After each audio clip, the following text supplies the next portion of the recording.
pour moi de voir que le thème des méditations guidées cette semaine, pour ceux qui suivent les méditations guidées, vous savez qu'on a beaucoup parlé de l'amitié spirituelle, c'est la thématique de la semaine. On va sans doute continuer la semaine prochaine encore avec ça, parce que en l'approfondissant, eh ben, on voit que c'est en fait une clé, et Yogananda était très clair avec cet aspect en fait de l'amitié spirituelle. On a besoin de développer en fait une capacité à être ami, à être serviable, non pas seulement envers ceux qui sont proches de nous, mais aussi envers ceux qu'on ne connaît pas. Donc, on a cette thématique dans la méditation guidée cette semaine, puis on a aussi euh, la thématique pour ceux qui sont dans le premier module maintenant, donc ceux d'entre vous qui suivent le cours en ligne, vous êtes en train d'apprendre ce qu'on appelle la recharge en énergie ou la technique de Yogoda. Donc, c'est contraction détente qu'on n'a pas pratiqué aujourd'hui en détail, mais et qui sont très précieux en fait. Cette technique est très précieuse pour nous apprendre justement à revivifier le corps à volonté, être présent, être aussi dans une attitude de vouloir faire face à ce qui vient. On appelle ça simplement l'enthousiasme, l'élan. On peut appeler ça la joie aussi, parce que quand on est dans la joie, on n'est pas, on est automatiquement, je veux dire, dans l'accueil de ce qui est là. On a l'énergie pour y faire face. Et donc, on a ces deux choses, la thématique des méditations guidées, l'énergie. Et puis, je suis récemment, je voulais préparer le satsang. C'est en général le jeudi que je commence à le préparer. Et puis là, jeudi, impossible d'aller dans, on va dire, mon habitude avec une belle marche, avec des réflexions et puis quelques idées que j'enregistre et tout ça. Non, je devais en fait accompagner un ami aux urgences de la ville ici. Et donc, je me suis retrouvé dans cette situation. D'abord à me dire, mince, je vais pas pouvoir préparer mon satsang. Euh, et puis en fait, je me suis rendu compte en étant là-bas, donc dans les urgences de l'hôpital, que c'était l'endroit absolument rêvé pour aller dans l'expérience justement de ce dont je pensais parler ce samedi-là. Alors, pourquoi? On va le voir petit à petit, mais le lien, en fait, a besoin d'être fait avec l'énergie. C'est-à-dire, en effet, on peut apprendre des techniques pour se recharger d'énergie. On peut apprendre la méditation pour s'intérioriser. On peut apprendre à... Oui, il y a un ensemble de choses qu'on peut apprendre qui vont nous permettre, en fait, d'avancer à la fois avec comment le mieux manier le corps et mieux manier le mental aussi. Mais ces choses ne suffisent pas en elles-mêmes. C'est-à-dire qu'on peut tout à fait avoir une très bonne méditation, puis se lever, rentrer dans une interaction et être dans une réaction émotionnelle forte, par exemple, et en quelques secondes, perdre le centrage qu'on avait gagné avec la méditation. Je pense que tout le monde, tous ceux qui méditent, tous en avaient fait l'expérience. Ça peut être frustrant de sentir, ben voilà, quand je suis seul dans ma chambre, dans ma grotte, d'une certaine manière, et que je médite profondément, je me sens super bien. Et puis là, je sors à peine de ma chambre, je parle avec un tel, et hop, je perds tout ce centrage. Alors, ça peut nous emmener vers une impasse d'ailleurs, qui est assez commune sur le chemin spirituel, c'est de se dire, ben, puisque c'est comme ça, je vais devenir ermite. Vous savez, c'est un petit peu ce que je vous disais la dernière fois, j'ai des amis dans ce monastère, on est amis avec un monastère, on y va régulièrement. Et puis, ce monastère, une dame m'avait dit, une des sœurs qui habite là-bas m'avait dit, on a des ermites, mais c'est pas parce qu'ils euh, sont des ermites de vocation, c'est parce qu'ils ont du mal avec la communauté. Et en fait, c'est une impasse. C'est-à-dire qu'on a besoin d'apprendre à rester dans on va dire, dans les attitudes. On va voir ça justement en détail aujourd'hui, dans une interaction juste avec les gens autour de nous, pour pouvoir rester plein de cette énergie, pardon, je mets mon pulse, et de cette qualité de présence dont on va faire l'expérience dans les méditations. En fait, plus que ça, si on peut euh, être dans cette présence en relation avec les autres, en fait, si on peut être dans la justesse simplement quand on est dans la relation avec les autres, on va en profiter énormément quand on médite. Et les, la méditation et la vie de tous les jours, ça je vous le dis souvent, donc viennent se fertiliser l'un l'autre. Et ça, c'est quelque chose qui est vraiment important. C'est pour ça que ce cours en ligne, donc le chemin vers les kriyas, ou ces différents modules qu'on vous donne, on commence avec la méditation, mais tout de suite ensuite, dans le deuxième module, on va voir comment on peut vraiment dealer avec le monde, comment en fait cultiver les bonnes attitudes en nous-mêmes, les bonnes tendances, on va dire, pour que cette énergie qu'on rassemble avec la méditation, et ici on a vraiment cette image du, vous savez, le lait divin, on vient traire la vache, ça c'est vraiment une image hindoue, une image indienne, traire la vache avec la méditation pour remplir le lait, le seau, pardon, de ce nectar divin par la méditation, en fait. Et ensuite, quand on va interagir, pouvoir garder ce nectar en nous et le rayonner, le partager avec d'autres plutôt que de le déverser dès qu'on commence à interagir avec les gens. Et donc, c'est vraiment ce qu'on va voir dans le deuxième module. Mais aujourd'hui, voilà, c'est déjà un petit peu un avant-goût de tout ça parce qu'on apprend à se recharger avec le yoga, mais on a besoin aussi de savoir comment se mettre finalement dans l'alignement de cette énergie euh, qui vient constamment à l'intérieur de nous. Ça, c'est quelque chose aussi que Yogananda nous explique clairement. C'est-à-dire qu'on est constamment dans on respire, ok, mais c'est pas seulement de la respiration dont on vit. Si on prend un cadavre et qu'on le fait respirer, ça va pas le réveiller pour autant. C'est-à-dire qu'il y a quelque chose d'autre qui est là et c'est ce qu'on appelle le prana ou une énergie simplement. On peut voir ça vraiment aussi comme une énergie électrique. Le battement du cœur est une impulsion électrique. Quand on veut réveiller quelqu'un, c'est des impulsions électriques. Et donc, il y a cette énergie-là. Cette énergie, elle est aussi constamment déversée à l'intérieur de nous. Et on peut, dans notre vie, choisir d'en recevoir plus de cette énergie-là, exactement comme on peut décider de respirer profondément. C'est aussi quelque chose d'important. On peut décider de recevoir plus de cette énergie ou de se couper, et souvent donc c'est une décision inconsciente, de cet afflux d'énergie. Et pour donner l'image, finalement, de cette décision inconsciente, on est tous des feuilles, si on veut, sur l'arbre de l'humanité.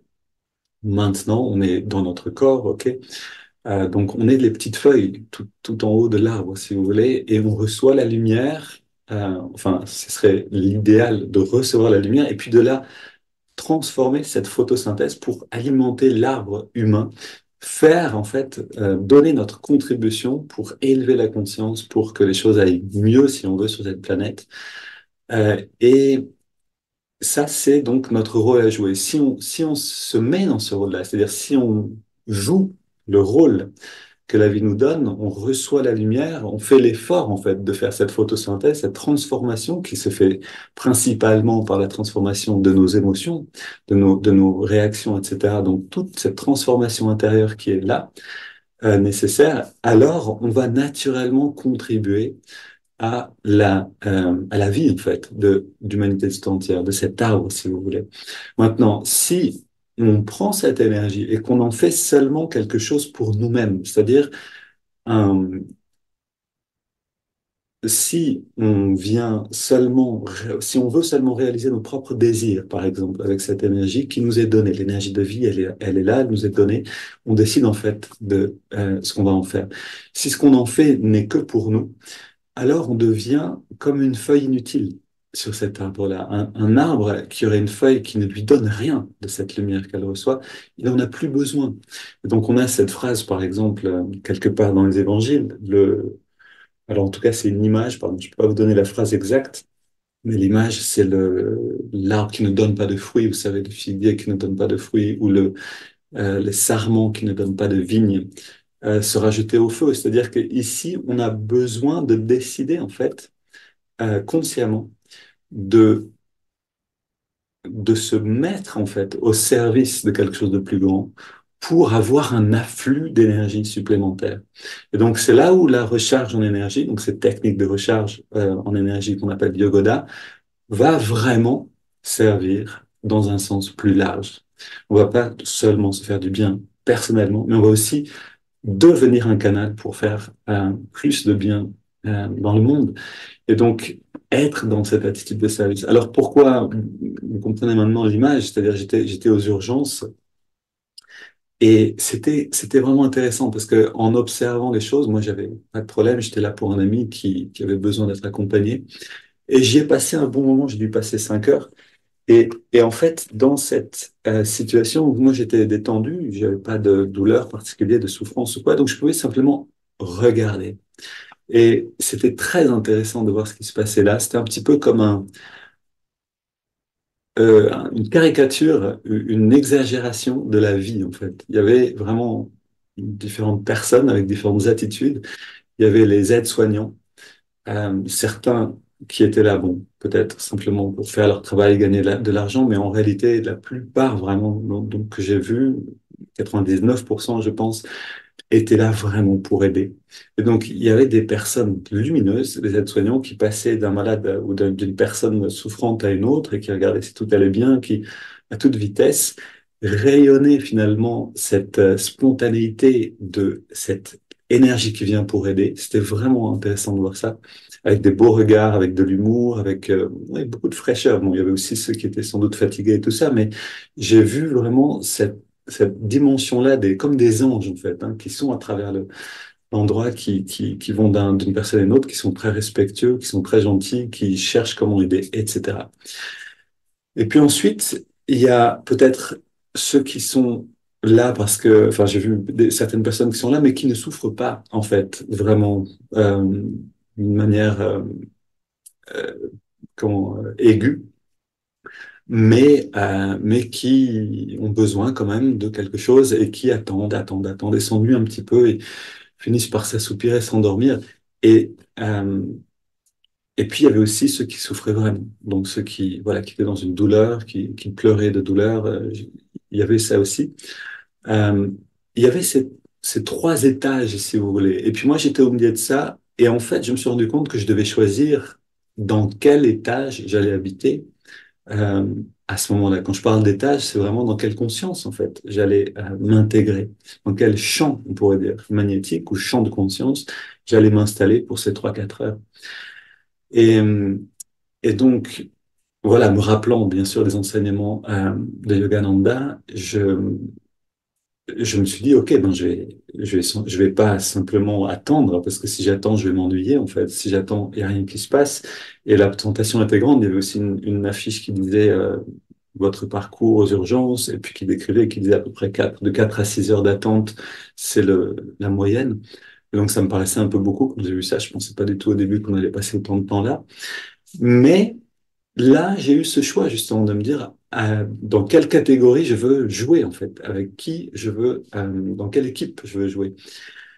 Et voilà, et je me suis rappelé cette phrase de Swami, d'ailleurs, dont parlait Asha il n'y a pas très longtemps dans le festival qu'on a donné ici, dans une des conférences. Et puis elle disait une des plus grandes, je crois que c'était à ce moment-là qu'elle le disait, une des plus grandes prières, une des prières les plus importantes que nous donnait Swami Kriyananda, c'était comment puis-je aider?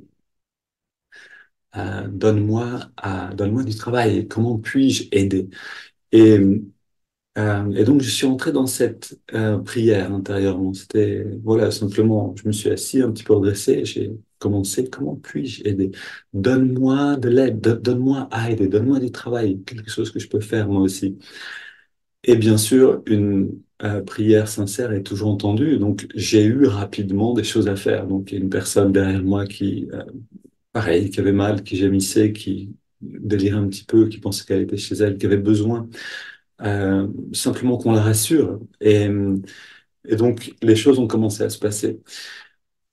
Mais cette expérience-là, et je vais en parler un petit peu plus, pour détailler justement les trois choses en fait dont on a besoin pour se mettre dans cette lumière du service, dans cette lumière de.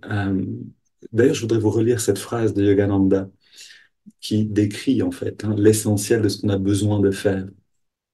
Il en parle dans le contexte de trouver des amis, c'est-à-dire de développer l'amitié spirituelle, mais on peut aussi le voir complètement euh, dans cette idée de comment en fait recevoir l'énergie de vie et la transformer en bonnes actions. Tout ce que vous devez faire, c'est être prêt à tout moment à répandre la lumière du service amical sur toutes les créatures vivantes avec lesquelles vous entrez en contact. Cela demande un effort mental et une préparation constante. Cela demande une attitude désintéressée. Alors, je vous la relis parce qu'il y a vraiment, je veux dire, c'est l'essentiel. Il y a des choses euh, précises à l'intérieur. Tout ce que vous devez faire, c'est être prêt à tout moment. Et donc ça, c'est quelque chose d'important, c'est-à-dire en fait d'être vigilant, d'être pleinement présent, de pas parce que si on prend cette phrase et on regarde, si je ne suis pas assez présent, je rentre dans la salle des urgences, je m'assois, je regarde 4, 6 heures, oh mon Dieu, ça commence à être long tout ça, et que je vais dans cette fréquence-là, je suis déjà à l'intérieur de ce champ de conscience. Donc, ça va me demander un effort énorme d'en ressortir et ensuite de choisir. Alors que si je peux regarder ce qui se passe, je peux, avec cette présence, donc à tout moment, décider de répandre la lumière du service amical. C'est ce que c'est ce que j'ai eu la chance de pouvoir faire ici. Je pense que j'étais vraiment dans une position privilégiée. J'avais pas de souffrance, j'étais simplement accompagnant et j'avais médité le matin, j'avais décidé de jeûner. Donc, il y avait plein de choses qui faisaient que mon énergie était assez élevée, on va dire. Mais donc, je continue ici. Donc, à tout moment, de répandre la lumière du service amical sur toutes les créatures vivantes avec lesquelles vous entrez en contact. Et voilà aussi un aspect essentiel, c'est-à-dire que c'est pas seulement avec un tel ou un tel que je vais décider, ou avec mon ami, que je vais être amical et serviable, pas seulement avec la personne que j'accompagne aux urgences, bien sûr, je regarde ce que tout va bien, mais une fois que tout va bien, je peux ouvrir et rester ouvert, en fait, rester disponible pour même des personnes que je ne connais pas du tout et rester dans une vision amicale de la personne. Et, et enfin, cela demande un effort constant, un effort mental, pardon, et une préparation constante. En d'autres termes, une attitude désintéressée. Et oui, ça demande cet effort mental, ça demande cette préparation constante, ça demande cette attitude désintéressée, mais ça va aussi de la nourrir. Et c'est là donc où on a en effet plusieurs, c'est pas vraiment des étapes parce que ça se passe simultanément, mais c'est euh,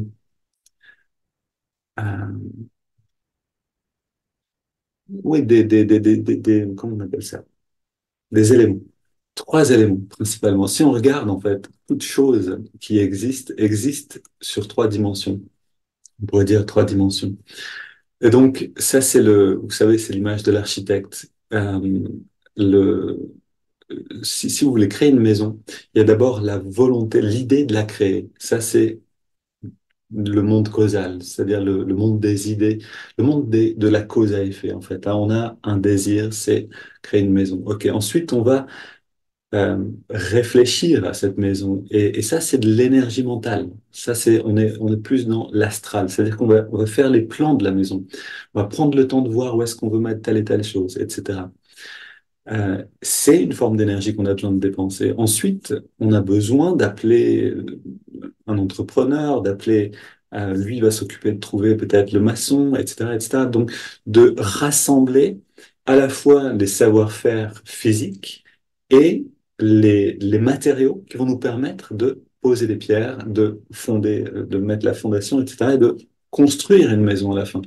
Et ça, c'est une image merveilleuse. Vous pouvez vraiment l'emmener avec vous en promenade et réfléchir quand vous voulez, quelle que soit l'idée que vous voulez faire atterrir dans votre vie, prenez l'image de l'architecte et réfléchissez. Qu'est-ce que c'est au niveau du causal, au niveau de l'idée? Qu'est-ce que c'est l'intention ici? Qu'est-ce que c'est maintenant que j'ai besoin de faire au niveau de l'énergie mentale pour que les choses puissent se passer, l'organisation, etc.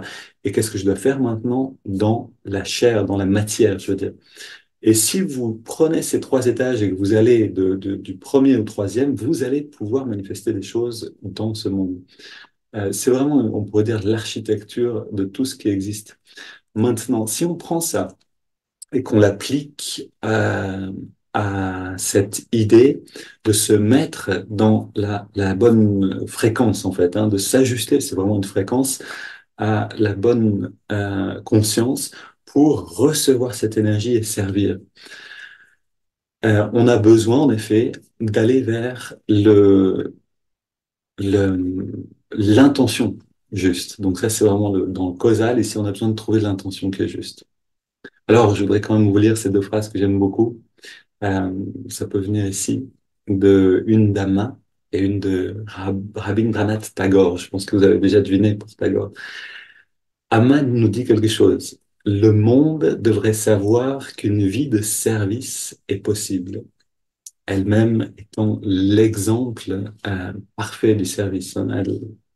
Elle disait une fois, donc je mange un repas par jour, je dors 1 heure par nuit et le reste du temps, je sers.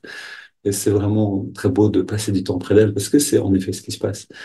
Donc le monde devrait savoir qu'une vie de service est possible. Moi, la première fois que j'ai vu ça, j'étais un petit peu interloqué. Je me suis dit, tiens, pourquoi? Parce que quand même, on a besoin aussi de s'amuser dans la vie. Enfin, je comprenais pas vraiment. Mais la réponse à cette question, finalement, on peut la voir, enfin que je me posais, on peut la voir dans la réponse ou dans la phrase de Tagore. Je dormais, je dormais et je rêvais que la vie n'était que joie. Pardon, je dormais, oui, c'est ça, et je rêvais que la vie n'était que joie. Je m'éveillais et je vis que la vie n'est que service. Je servis et réalisais que la vie est joie. Ah, c'est vraiment une merveilleuse sagesse condensée ici. Je dormais et je rêvais que la vie n'était que joie. Vous savez, ça c'est vraiment, quand j'ai vu cette phrase sur le t-shirt de quelqu'un, le monde devrait savoir qu'une vie de service est possible. J'étais justement dans ce sommeil-là où je me disais, mais en fait, la vie c'est pour se régaler, c'est tout. Et c'est en pratiquant finalement le karma yoga auprès d'Ama en particulier, en entrant dans cette vibration, que je me suis rendu compte que, en effet, la vie n'est que service. C'est-à-dire qu'on est constamment, la vie elle-même, cette énergie de vie est là si on est au service. C'est très simple. Et quand on sert, en effet, on voit que le service devient joie. Et donc, j'étais là dans les urgences et je me demandais que faire. Euh, et c'est en servant finalement que je me suis rendu compte, encore une fois, je veux dire, c'est à chaque fois que je le fais, bien sûr, je me fais l'expérience, mais là, c'était vraiment peut-être encore plus évident parce que, vous savez, ces personnes qui sont là, elles ont vraiment besoin d'un petit coup de main, elles sont sur leur brancard, elles sont une jambe cassée, une colique néphrétique. Il y avait une jeune Marocaine qui avait cette grande douleur et c'était assez terrible. Elle était rayonnante, mais en même temps, elle avait tellement mal. Et donc, elle pleurait de douleur. Et là, vous vous dites, qu'est-ce que je peux faire? Et c'est ici où voilà, l'attitude, comment je peux aider? Et en effet, quand on peut aider, ça nous soulage nous-mêmes. J'ai pu lui donner un coup de main, ça va un petit peu mieux. On sent tout de suite, en fait, hein, euh, le rapport direct entre le fait de servir et d'être dans la joie. C'est quelque chose d'assez fort quand on est dans un endroit où les gens ont vraiment besoin d'aide. Et, mais appliquons ça maintenant, et je vais être rapide pour que vous ayez du temps aussi, puisque la question ensuite, pour nous dans les petits groupes, sera comment nous, on vit ce service dans notre vie de tous les jours. Si on réfléchit un instant, on voit que le monde tel qu'il est maintenant ne nous encourage pas forcément à aller vers le service, mais plus aller vers se faire plaisir, en fait, hein. On appelle ça consommer. Mais oui, les choses ne sont pas dans le même endroit. Et donc, ça nous demande à nous de nous demander, on doit se demander à un moment où est-ce que j'en suis avec ça, parce que ça va pas se passer tout seul. Si on a les tendances fortes de cette volonté d'aider, parce qu'on les a cultivées dans des vies précédentes, euh, en tout cas, c'est ce que nous dit Yogananda, nous dit Amma aussi, tous ces grands yogis, si on veut, ou ces grandes âmes, ces bonnes, ces qualités positives en nous sont là parce qu'on les a gagnées, en fait, hein. On a beaucoup travaillé pour ça. Mais, euh, mais on a besoin de les renforcer de toute façon et on a besoin de faire un effort pour ne pas les perdre. Alors, l'attitude, comment rentrer dans l'attitude juste? Je regarde un instant mes notes.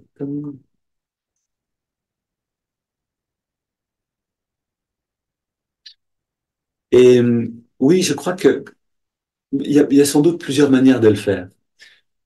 La, l'attitude, en fait, c'est, on pourrait voir ça comme une lumière. C'était vraiment d'ailleurs intéressant quand j'étais dans cette salle des urgences où je pouvais choisir de, voilà, de trouver que le temps serait long. Et dans ce cas-là, comment dire, la lumière, en fait, devenait très étroite. Ma perception devenait très étroite. Et oui, le monde pouvait sembler sombre. Ou si je me demandais, et si je répétais cette prière, comment, donne-moi de l'aide, pardon, donne-moi du travail, comment puis-je aider? Tout de suite, on avait cette ouverture. Et non pas, je ne voyais que les personnes ou les objets avec ce côté matériel un petit peu sans, voilà, sans vie ou dur et ennuyeux, mais il y avait tout de suite un rayonnement aussi des présences. Il y avait aussi, j'étais capable, si j'étais dans cette étude, de voir aussi ce qu'ils étaient eux-mêmes et donc de voir finalement la vie à travers oui, les infirmiers, les aides, etc.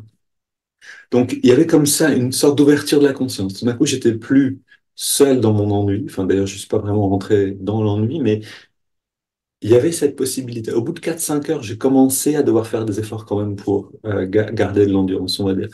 Mais donc, je pense que euh, en fait, un mantra, c'est-à-dire l'intention, la prière est une excellente manière parce qu'elle nous met aussi dans l'humilité. Si on travaille qu'avec des affirmations, on se coupe un petit peu de l'idée que quelque chose d'autre, quelqu'un de, comment dire, de plus grand, une grande conscience, c'est là qui peut nous aider aussi. Quand on prie, on affirme qu'on a besoin d'aide, que quelqu'un d'autre ici, ou quelque chose d'autre, ou comme on veut le nommer, peut nous donner un coup de main. Et donc, oui, répéter une prière, se redresser pour que la conscience puisse s'élever, ça c'est quelque chose d'important. Hein. C'est aussi on a étiré le dos dans les 7 directions parce qu'on veut que la conscience puisse s'élever à travers le long de la colonne. Vous savez, c'est ce que on appelait le chemin de l'élévation de la conscience. C'est Annick de Souzenel qui parle de la colonne vertébrale comme ce chemin-là. Mais oui, donc une prière, un mantra, une affirmation peuvent nous aider à ça. Euh, le fait de regarder les gens avec amitié, c'est encore plus fort. C'est-à-dire que la prière va nous amener vers ça. Et ensuite, si on peut vraiment regarder avec une douceur dans le regard, avec de l'amitié, dans ce cas-là, on sait qu'on est déjà dans cette attitude différente. La perception est le résultat de mon attitude. Et donc, si je peux amener, enfin, les deux sont quasiment euh, unis, en fait. Et donc, si je peux amener la perception dans le bon endroit, je sais que j'ai aussi l'attitude qui est derrière. Donc, répéter, oui, une phrase peut beaucoup nous aider pour ça. Voir aussi ceux qui ont besoin d'aide, mais aussi ceux qui aident, va beaucoup nous inspirer. C'est quelque chose que j'ai trouvé vraiment très beau dans ce moment d'urgence. C'est la lumière de ceux qui nous donnaient un coup de main. On était là, on avait besoin d'attendre, puis les gens venaient de temps en temps, au bout de 2 3 heures, quand ils avaient fini avec les autres pour nous parler. Et puis, il y avait toujours une grande lumière dans leurs yeux parce qu'ils sont constamment dans se mettre au service des autres. Ceux qui le font avec le cœur, bien sûr, pas seulement pour gagner leur vie, mais je veux dire pas seulement pour parce que c'est leur travail. Et ensuite, on a cette dimension de latence, de l'attitude, ok, qu'on peut établir avec le regard, qu'on peut établir avec une prière, avec une répétition. Euh, mais on a aussi l'énergie. Donc, si on prend l'image de l'architecte, on est maintenant au deuxième étage de l'incarnation, on a besoin de l'énergie. Et alors, d'une part, cette attitude va nous donner de l'énergie parce qu'en effet, le simple fait de demander du travail, de demander à être serviteur, va nous mettre dans une certaine fréquence de conscience qui va nous donner une certaine énergie. On va sentir que notre perception devient plus large et ça nous réjouit. C'est le premier effet. Mais euh, on a aussi, je regarde juste dans mes notes. Oui, on a aussi besoin d'éviter les baisses d'énergie. C'est-à-dire, en fait, quand on va au bout du chemin, c'est l'action elle-même qui va nous remplir d'énergie. C'est-à-dire, si je peux à la fois garder une énergie élevée, de l'enthousiasme pour aider mon attitude juste, et en plus que j'ai agi, là, je reçois un grand afflux de, oui, d'énergie, de joie. Ça, c'était vraiment évident quand j'étais dans les urgences et que je pouvais donner un petit coup de main, amener une chaise, faire quelque chose ici, parce qu'ils ont toujours besoin d'aide. Je sentais la récompense à l'intérieur. C'était voilà, c'était un boost. C'était génial en fait, hein. J'aurais voulu y rester. Enfin, j'étais vraiment content de pouvoir y rester un certain temps quand j'ai senti ça. Mais c'est vrai aussi que les personnes autour de nous rayonnent quelque chose et certains sont dans une réaction émotionnelle. Peut-être que nous-mêmes, on a une réaction qui arrive parce qu'une personne en face de nous nous dit quelque chose. Et donc, ici, on a besoin de travailler sur l'énergie à l'intérieur de nous. Et c'est là où les techniques, donc, vont être utiles.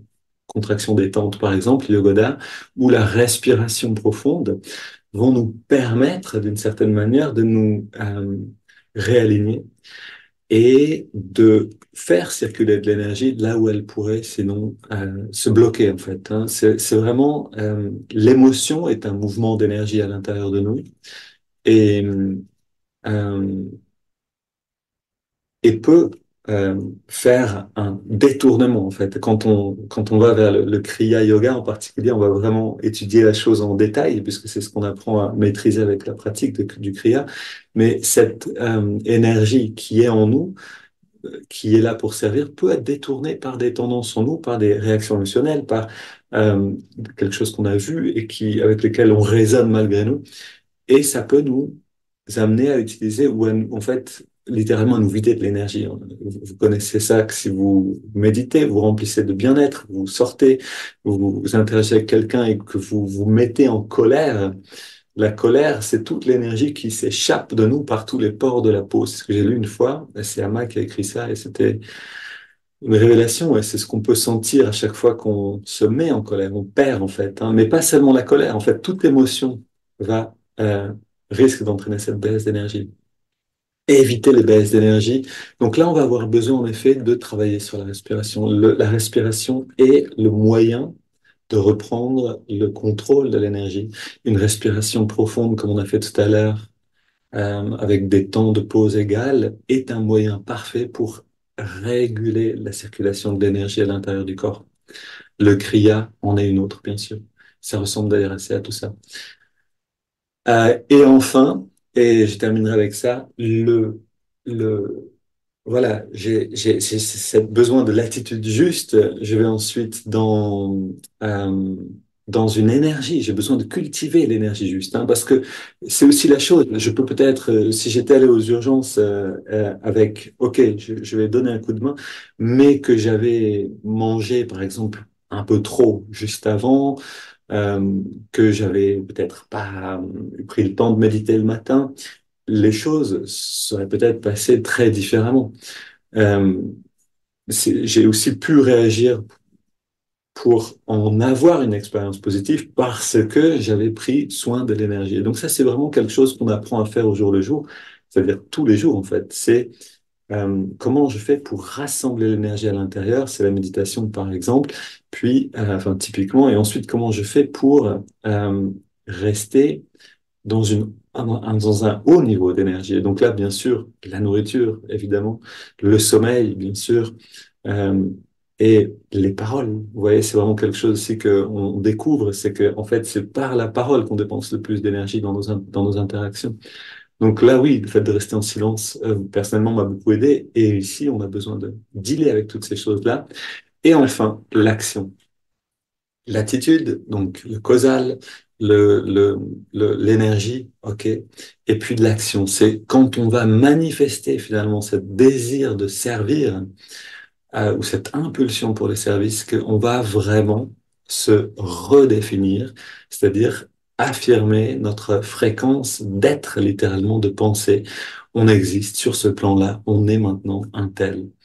Et comment l'action vient en fait dans le service et c'est peut-être la magie de la vie finalement, c'est que on ne peut pas dire que une action sera toujours la bonne dans toutes les situations. Pour chaque situation, bien sûr, une action différente qui lui est appropriée et elle sera toujours, elle naîtra en réalité toujours de cette conscience et de cet enthousiasme, donc de cette énergie élevée pour servir.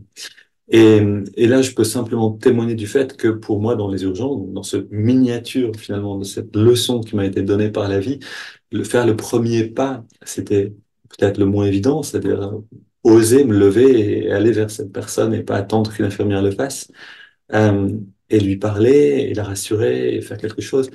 Et une fois que la glace est brisée, ensuite, on est dans ce flux et les choses se passent de plus en plus facilement.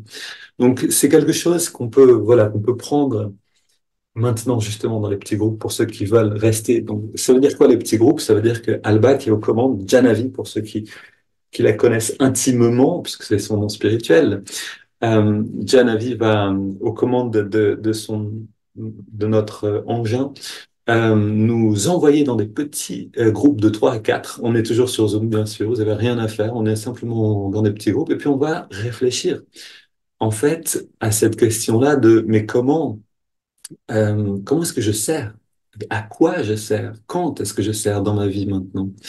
Et est-ce que je sens en effet cette énergie qui vient du service? Comment est-ce que j'en fais l'expérience de tout ça? Et donc ça, c'est une question, et c'est la première, c'est quelle place a le service dans ma vie? Si on voulait vraiment la formuler de manière concise, quelle place a le service dans ma vie? Où est-ce que j'en fais l'expérience? Comment est-ce que j'en fais l'expérience? Parce que ça va aussi beaucoup euh, nous aider à conscientiser les choses, mais aussi à partager finalement les richesses que chacun a dans sa propre expérience, hein, qui sont vraiment individuelles à chacun. Et puis, deuxième et dernière question, euh, comment est-ce que je pourrais euh, aider plus ou mieux? Comment est-ce que je pourrais aller plus dans cette fréquence de pensée? C'est-à-dire, comment est-ce que je pourrais améliorer la qualité de mon service?